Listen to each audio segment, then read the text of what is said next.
એક ખાટલે મગન બેઠો, એમાં છોકરી પિત્તળની કીટલી ને પિત્તળની રકાબી ચા લઈને આવી. મને મગનના બાપને રકાબી આપી, પછી મગનને રકાબી આપી.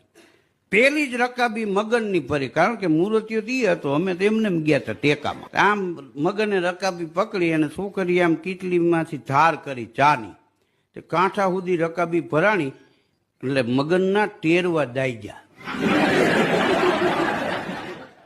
બોલવાની ના પાડી હતી એટલે ગાવા માંડ્યો મગન. એ દલમલા દે મને દલમલા દે, રકાબી માતા મને દલમલા દે. હવે કીધું આ તો ભાઈરે કરીએ. અમે બોલી પેલા તો છોકરી ગાવા માંડી. એ હાથમાં છે રકાબી ને એમાં છે તી, ઓ મારા મદન તું ફૂટ મારીને પી. ફૂટ માર.